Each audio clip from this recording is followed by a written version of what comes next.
Olá, seja muito bem-vindo à nova série Além de Nós.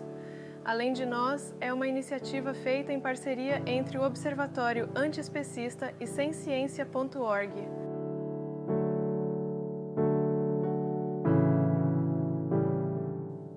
Como vivem e morrem os animais explorados pelos humanos? Texto escrito por Luciano Carlos Cunha, publicado originalmente no site semciência.org.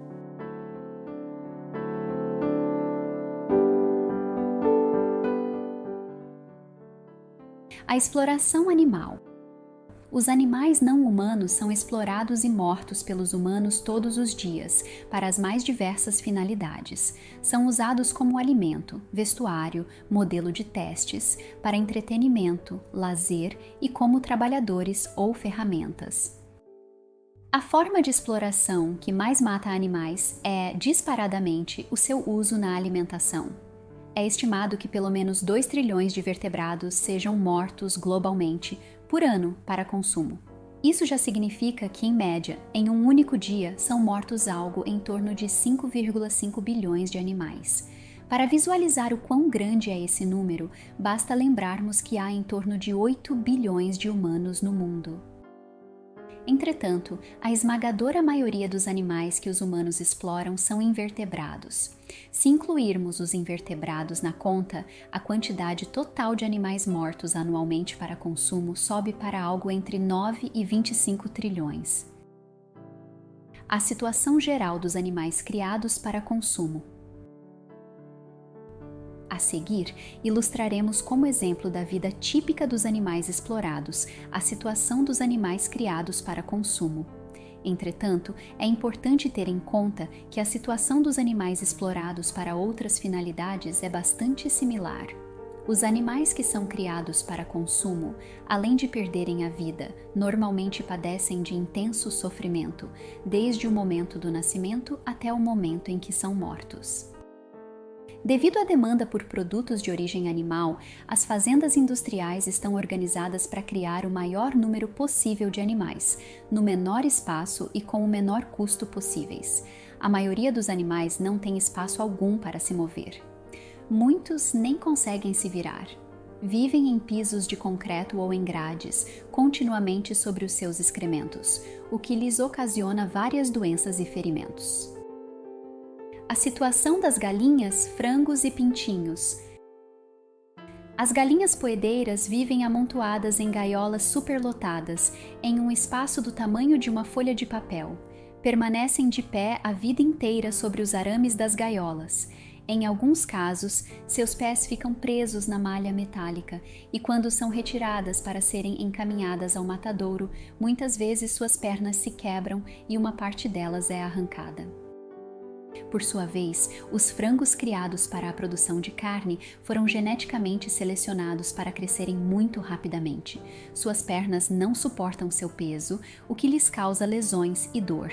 Vários deles nem conseguem ficar de pé. Já os filhotes machos de galinhas poedeiras não são criados para serem consumidos, pois não cresceriam tão rápido quanto aqueles selecionados para esse fim. Normalmente são então jogados em uma máquina onde são triturados vivos ou em uma lata de lixo, onde morrem asfixiados ou esmagados pelos outros filhotes jogados sobre eles. Doenças que afetam os animais explorados para consumo. Dadas as condições de superlotação, nas fazendas as doenças podem se espalhar rapidamente, dando origem a epidemias. Isso acontece tanto na criação de animais terrestres quanto aquáticos. Quando isso acontece, é comum a matança em massa de animais, incluindo dos saudáveis, mesmo quando é possível tratá-los, pois é mais barato matá-los e fazer nascer outros para substituí-los. Em relação aos animais terrestres, isso geralmente é feito enterrando os animais vivos e cobrindo-os com cal virgem, ou então fervendo-os vivos. As doenças também podem ser encontradas em concentrações muito elevadas em animais aquáticos criados para consumo, embora também ocorram em alto grau entre os que vivem na natureza. Assim como acontece com animais terrestres, o fato de as fazendas de criação de animais aquáticos serem superlotadas facilita muito a transmissão de doenças.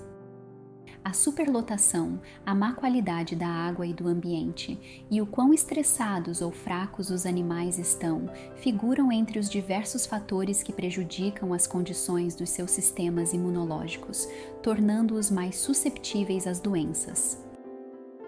Além disso, as substâncias químicas presentes nos tanques podem irritar suas peles e membranas mucosas, tornando-os muito suscetíveis a germes, de modo semelhante a quando sofrem devido a ferimentos.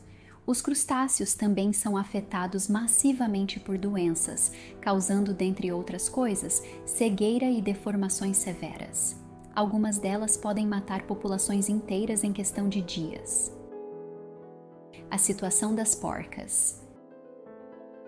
Muitas das porcas exploradas para fins de reprodução ficam 4 meses confinadas em minúsculas caixas de metal com piso de ripas. Elas não podem nem mesmo se virar e só podem se deitar ou se levantar com grande dificuldade. Seus músculos e articulações são gravemente lesionados e elas literalmente enlouquecem por nunca poderem se mover e devido ao tédio decorrente de nunca poderem exercer nenhuma atividade. Os leitões são desmamados a partir de 3 semanas de idade. Nesse momento, as fêmeas são novamente engravidadas e o ciclo recomeça até que tenham 3 anos, quando são então mortas. A situação das vacas e bezerros. As vacas, como todas as fêmeas de mamíferos, só produzem leite após darem à luz. Por isso, são engravidadas continuamente, geralmente por inseminação artificial. Os produtores não querem que os bezerros bebam o leite, pois isso diminuiria os lucros. Então, mães e bebês são separados logo após o nascimento, o que é terrivelmente traumático para ambos, que choram e gritam por vários dias. As vacas são ordenhadas normalmente por 10 meses após serem separadas de seus bebês. Depois são engravidadas novamente e o ciclo é repetido até que estejam completamente exaustas, quando então são mortas. Os bezerros usados para produzir carne de vitela frequentemente vivem em gaiolas minúsculas nas quais sequer podem se virar. É comum que suas cabeças sejam imobilizadas para que não possam exercitar seus músculos, com o objetivo de tornar sua carne tão macia quanto possível. Por isso, são alimentados com fórmulas de baixo teor nutricional, tornando-os tão fracos que muitos nem mesmo conseguem andar quando são enviados para serem mortos. Procedimentos que envolvem mutilação. Muitos mamíferos são marcados com ferros quentes e têm arrancados pedaços de seus corpos, como partes das orelhas e das caudas. Os bois e touros têm seus chifres serrados ou queimados com produtos cáusticos. As galinhas têm seus bicos cortados com lâminas quentes. Os porquinhos filhotes têm seus dentes arrancados e as caudas cortadas. Tudo isso é feito sem analgésicos ou anestesia, pois elevaria os custos, sem aumento na produtividade. O transporte até o abatedouro. No transporte até o matadouro, os animais são colocados em grandes caminhões. Para fazer isso, usam-se espetos, martelos e bastões que dão choques elétricos nos animais. As aves são içadas como se fossem coisas, meros objetos inanimados. Geralmente são seguradas pelas pernas e atiradas nas gaiolas, o que muitas vezes quebra suas pernas e outros ossos. As condições de superlotação nos caminhões são ainda piores do que nas fazendas. Além disso, os animais são expostos ao calor ou frio extremos, não recebendo nenhuma comida ou água durante todo o transporte, pois fazê-lo não seria lucrativo. Vários animais morrem antes de chegarem ao seu destino, o que mostra o quanto sofreram na viagem. Como os animais são mortos nos abatedouros? Os animais são mortos de maneiras que causam sofrimento excruciante. Chegando no abatedouro, recebem golpes com estacas, para que se movam pelos corredores. Por vezes, recebem choques elétricos com bastões, além de chutes e socos. Quando não conseguem andar, são arrastados com ganchos cravados em diferentes partes dos seus corpos, que por vezes rasgam essas partes. Além disso, podem ver e ouvir outros animais sendo mortos e sentir o cheiro do sangue dos seus semelhantes. Depois de serem atordoados, são acorrentados pelas pernas e içados do chão de cabeça para baixo, o que por vezes quebra suas pernas. Como as filas de animais nos matadouros precisam se mover rapidamente, esse processo é feito em alta velocidade. Logo, é comum que os animais não fiquem realmente atordoados e estejam plenamente conscientes ao serem esfaqueados. Além disso, muitas vezes o esfaqueamento não os mata. Muitos deles são esquartejados, fatiados, têm a pele arrancada ou são fervidos enquanto ainda estão totalmente conscientes. Esse destino aguarda todos os animais usados na alimentação, independentemente de terem sido criados em fazendas industriais ou em fazendas de criação livre. Como os animais são mortos na pesca? A pesca é uma das formas de exploração que mais mata animais. Estima-se que sejam mortos cerca de 3 trilhões de animais por ano na pesca. Além de perderem a vida, esses indivíduos sofrem intensamente, seja nas fazendas de criação de animais aquáticos, seja na pesca em mar aberto. Na pesca com anzóis, o anzol perfura a boca ou outras partes do corpo. Ao ser arrastado para fora da água, todo o peso do peixe fica concentrado na região perfurada. Desse modo, o anzol penetra cada vez mais, rasgando a parte do corpo onde foi cravado. Os animais que são pescados com redes também sofrem intensamente. As formas mais comuns pelas quais os animais pescados morrem são órgãos internos que explodem devido à descompressão, sufocamento. É comum que os animais tenham seus corpos cortados e fatiados enquanto ainda estão conscientes. Muitos morrem esmagados devido ao peso dos outros animais empilhados ou presos nas redes, golpes na cabeça, eletrocução, hipotermia, envenenamento por dióxido de carbono ou um tiro na cabeça. Outros são cozidos vivos ou até mesmo comidos vivos. Exploração de insetos. A exploração de insetos prejudica uma quantidade gigantesca de animais. O espaço destinado aos insetos nas fazendas é ainda menor do que aquele dado aos outros animais, em proporção ao seu tamanho. Antes de retirá-los do confinamento, a prática comum é deixá-los sem comida por 12 a 24 horas, a fim de reduzir a concentração de oxigênio. Em seguida, são mantidos vivos e resfriados a temperaturas próximas a 0 graus Celsius. Métodos típicos de matá-los são o congelamento, a imersão em água quente, com temperatura superior a 80 graus Celsius.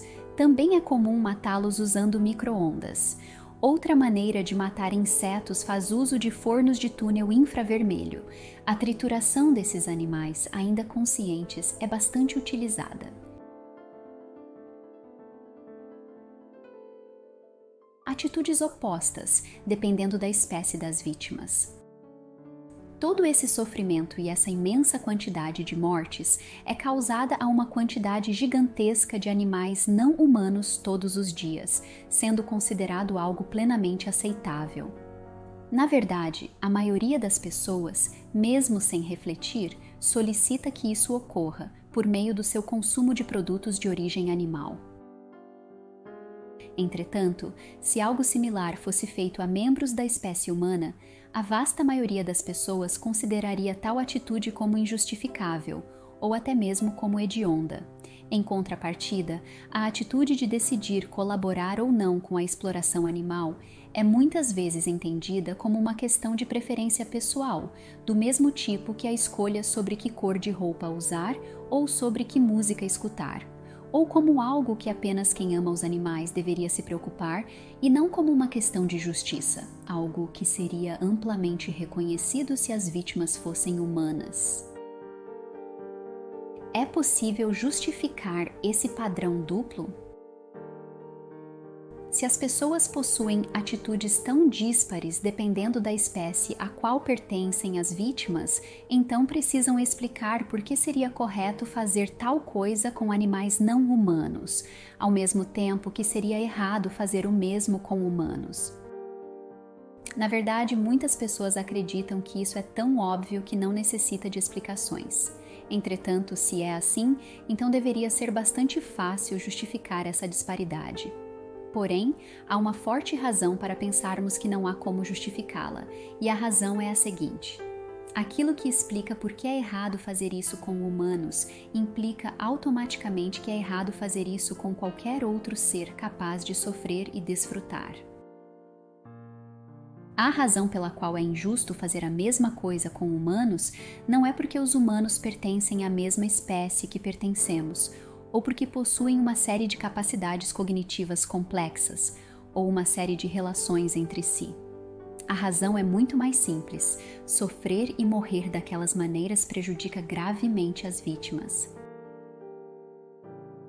Entretanto, para alguém ser prejudicado gravemente por aquelas situações, não é necessário ter capacidades cognitivas complexas ou certas relações, como atesta o caso dos bebês, por exemplo. Tampouco é necessário pertencer à espécie humana. É inegável que os animais sujeitados àquela terrível situação são enormemente prejudicados. Dizer que o seu sofrimento e suas mortes não contam porque não pertencem à espécie humana é análogo a dizer que o sofrimento e as mortes de certos humanos não contam por conta de sua raça ou gênero, isto é, seria um caso de especismo. Por essa razão, parece não haver como justificar esse padrão duplo de moralidade baseado na espécie das vítimas.